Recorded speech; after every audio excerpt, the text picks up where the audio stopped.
और बड़ी खबर की बात करते हैं। जनकपुरी मामले में पुलिस ने एफआईआर दर्ज की है। ये दिल्ली की बात की जा रही है। जनकपुरी थाने में ठेकेदार और दिल्ली जल बोर्ड के संबंधित अधिकारियों के खिलाफ गैर इरादतन हत्या का मामला दर्ज कर लिया गया है।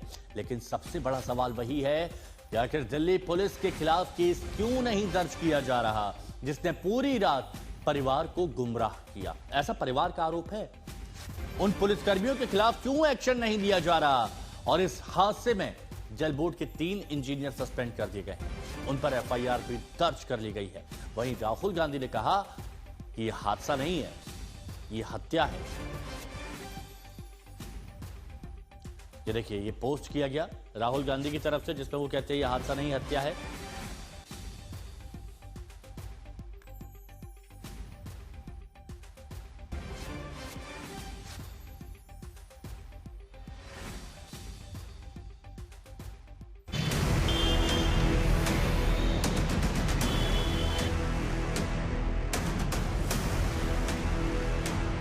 आखिर किसे किसे दोष देंगे बीच सड़क पर गड्ढा खोदने वाले जल बोर्ड को, जिसमें गिरकर एक इंसान ने अपनी जान गंवा दी, या फिर देश की राजधानी के उन 7 पुलिस स्टेशनों को जिनके पास एक शख्स को ढूंढने का टाइम नहीं था, या फिर उन नेताओं को जो चुनाव के वक्त बड़े बड़े वादे करते हैं लेकिन जनता को भगवान भरोसे छोड़कर सियासी खेल में जुट जाते हैं। ये दुनिया के सबसे बड़े लोकतंत्र की राजधानी की तस्वीर है, जहां इस विशाल गड्ढे में गिरकर कमल ने अपनी जान गंवा दी। कमल रोहिणी में बैंक के एक कॉल सेंटर में काम किया करता था।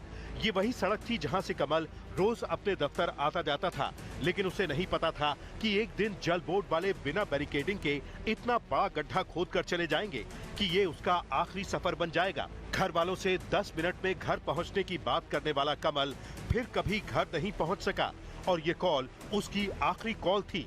जनकपुरी में इस गड्ढे में एक बाइक सवार की देर रात गिरने से मौत हुई।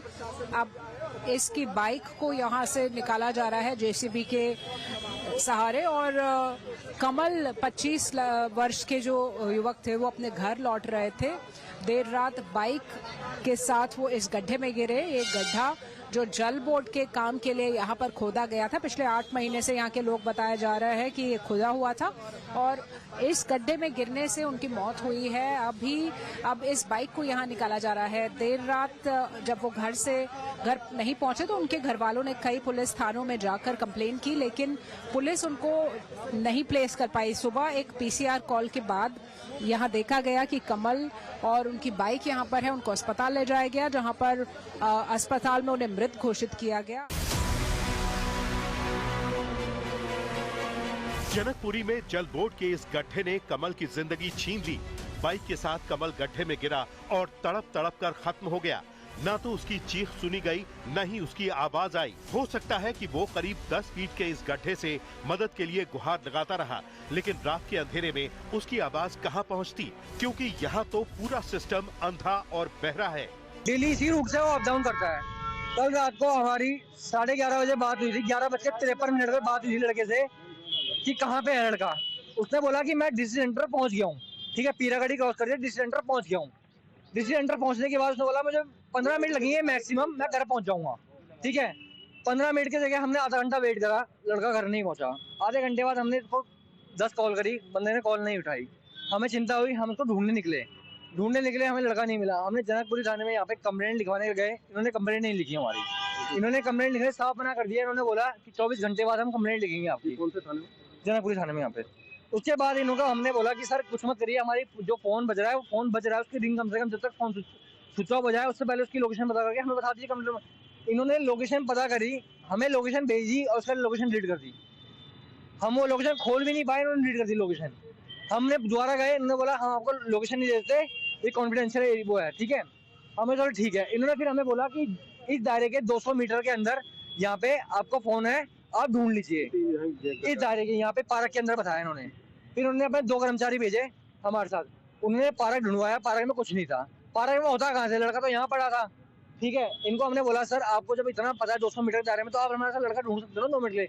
जहाँ 2 बजे वहाँ 4 लड़के भेज देते अपने, हम 7 तो लड़के थे ही ढूंढ रहे हैं इनको।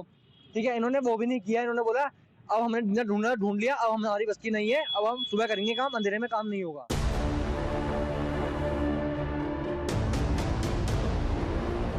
ये देश की राजधानी की पुलिस है जो खुद परिवार को कहती है कि वो अपने परिजन की तलाश करे। ये देश की राजधानी की पुलिस है जो कहती है कि 200 मीटर की रेंज में है, खुद ढूंढ लो। ये देश की राजधानी की पुलिस है जो कहती है कि हमारे लिए इंसान की जान की कोई कीमत नहीं। यहाँ तो ये आम बात है, रात बहुत हो गई है, कल आना, सोना हमारा काम है, रोना तुम्हारा। हमने कहा कंप्लेंट लिख लो, कंप्लेंट भी नहीं लिखी। इन्होंने बोला कंप्लेंट लिखवाने सुबह 11 बजे आना। ठीक है, अब 11 बजे क्या कंप्लेंट लिखवाए, लड़का चले गया हमारा, फिर अब क्या करे कंप्लेंट का पुलिस। हम रात को, फिर उसके बाद इन्होंने नहीं लिखा, हमें लगा चलो इन्होंने लिखा कोई और तो लिखेगा। हम वापस यहाँ से ऑफिस गए इसके रोनी, जहाँ लड़का काम करता था, वहां से लेके सागरपुर थाने तक 6 थानों में हमने कंप्लेंट लिखाने की कोशिश करी। इनमें से एक भी थाने ने कंप्लेंट नहीं लिखी है। कितने थाने? 6 थाने, एक भी थाने ने कंप्लेंट नहीं लिखी है। 7वां थाना यहाँ पे सागरपुर में। अभी जाते हुए जब हमें कुछ नहीं मिला, 7 बजे हम घर जा रहे थे, हमने लास्ट ट्राई किया सागरपुर थाने में कंप्लेंट लिखवाने का। इन्होंने बताओ क्या बोला हमारे को, इन्होंने बोला कि तुम्हारा इकलौता लड़का नहीं खोया है, ऐसे लाखों लड़के खोते डेली के। अब इसे क्या कहें, हादसा या हत्या? सिस्टम के हाथों हत्या। हैरानी है कि दिल्ली जल बोर्ड ने गड्ढा खोद तो दिया, लेकिन इसकी ना तो ठीक से बैरिकेडिंग की और ना ही चेतावनी बोर्ड लगाने की जहमत उठाई। बस भगवान भरोसे छोड़ दिया। जो बच गया वो किस्मत वाला, जो ना बच पाया वो बदकिस्मत। मैंने अपने भाई के कांटेक्ट में फोन किया, तो सुबह जब उन्होंने उसको निकाला वहाँ गड्ढे से, तो ही मतलब पुलिस ने मेरे को सामने से कोई इन्फॉर्म नहीं किया, क्योंकि जबकि मैंने 6 स्टेशन पे अपना नंबर दे दिया था। तो उन्होंने मेरे भाई का फोन उठाया, उन्होंने बोला कि आप इस लोकेशन पे आ जाओ, ऐसे ऐसे हादसा हुआ है। तो मैं पहुंचा, तो वहाँ जाके मुझे दिखा कि इन्होंने उसको एक वाइट से उसमें कट्टे में पैक कर रखा है। तो वो फिर मैंने देखा उसको। बैरियर में कुछ नहीं लगा था, सुबह ही उन्होंने हमारे सामने लगाया सारा का सारा। पिछले 8 महीने से ये सब चीजें देख रहे हैं।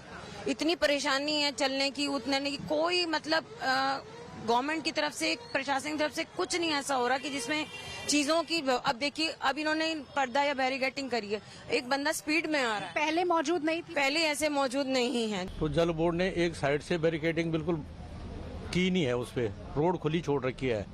और जहाँ पे लड़के की डेथ हुई है वहाँ पे इतनी ऊंची रेलिंग है, वहाँ से ना तो स्कूटी जा सकती है ऊपर, ना कोई छलांग लगा सकता है। तो ये सरासर सारी गलती जल बोर्ड की है, जिन्होंने वहाँ पे खुदाई की और उसको बंद नहीं किया।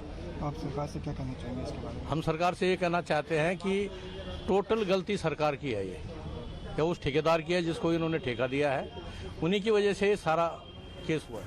सबसे बड़ी बात, दिल्ली जल बोर्ड के मंत्री आशीष सूद इसी इलाके जनकपुरी से विधायक भी हैं, लेकिन सरकार ने एक्शन के नाम पर 2-3 अधिकारियों को हटा दिया है। मैंने तुरंत जल बोर्ड का जो ये काम चल रहा है, इसकी सभी सावधानियों की जानकारी लेने का और उसकी जांच करने का निर्देश दिया है। अगर किसी की कोई कमी पाई जाएगी तो उसको बख्शा नहीं जाएगा। कल जो यहाँ पे घटना हुई है बहुत ही दुखद है। हमने दिल्ली जल बोर्ड की तरफ से एक इंक्वायरी के ऑर्डर किए हैं, हमने कमेटी बना दी है, उसमें joint director, deputy director level के अधिकारी उसमें हमने रखे हैं। 24 घंटे में उसकी रिपोर्ट आ जाएगी। मेरी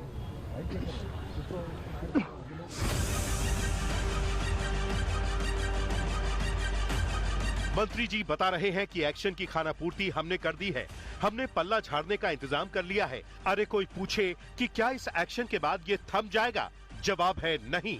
अधिकारियों को भी पता है कि इस तरह की खानापूर्ति नहीं तो उनके हौसले बुलंद कर रखे हैं। सब प्रशासन गलती है, दिल्ली जल बोर्ड की करती है। कल तक परसों वहाँ पे गड्ढा नहीं था। सामने देखिए कैमरे में। जी